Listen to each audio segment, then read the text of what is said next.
A quick update now on the breaking news that we've just reported to you. The Justice Department is not commenting on the federal contractor who was arrested in Georgia, and they're not commenting on whether she leaked a highly classified NSA document to the Intercept as is charged. A U.S. government official, however, does not dispute the NSA document is authentic, highly classified, noting that the government requested redactions before the Intercept did publish their report. So this appears to be the first leaker who is being brought to account by the federal government for violating the law and leaking to news organizations. Turning now to our senior fellow with the London Center for Policy Research, Lieutenant Colonel Tony Shaffer, joining us tonight. Tony, good to have you with us. Let's start with first this. It looks like it's the first of what may be several or more leakers who've been discovered and who are about to be charged. Right. Well, let's hope. Look, we've known for a while that leakers at all levels have been out there. Look, Mike Pompeo and CIA went through a horrid leak that resulted in all sorts of operational data being compromised. Many of us suspect, Lou, that information was compromised via very similar venues. Probably some contractors who had access to the data released it. And look, there is an issue with millennials. Let's be honest here. I think you have a lot of folks who believe they're part of the resistance who are apt to do this sort of thing, not recognizing the real damage they're going to do to national security. And yet you still have people in the White House leaking too. When you say millennials, I've just got to interrupt you. There are all these broad brush generalizations about the millennials, and none of it is flattering to them. That's correct. But on the one hand, there's something in all of us that resists that kind of generalization, but you think this is what we're going to find, that predominantly they're going to be millennials who are working for contractors?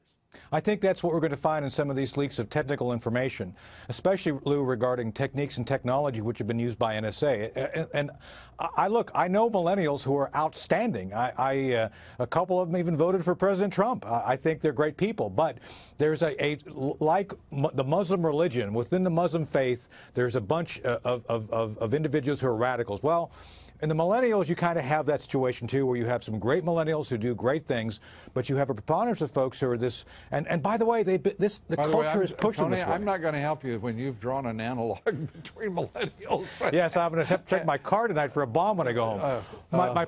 My point being is that when you look at this, these millennials, Lou, have been brought up through this liberal system, which has made them snowflakes, and then they react to this so-called resistance. They're now part of this resistance, which is supposed to be opposing everything the president does. And what they do is they augment the deep state, which we've talked about. It's totally insane. Let's turn quickly to another example, and that is this attack by 3 Pakistanis Saturday in London. This is, and Sadiq Khan, the mayor of London, basically telling Londoners just to remain calm, and at the same time, the city, the Metropolitan Police, putting up signs saying, run, hide, and tell. I mean, the British people are better than this.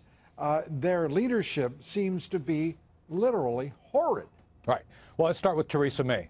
She was in charge a few years ago, Lou, when a British soldier named Rigby was murdered. This was back in 2013. And you would have thought that she would have said, now I'm serious, back in 2013. No, now she says it. A fish rots from the head, and you have those at the head who are completely negligent, almost criminal negligent, I think in the case of the British mayor of London, who is really turning the other way. And yes, I cannot imagine living in a nation where they say, run away, hope for the best, and tell us what you see. That's not going to do anybody any good.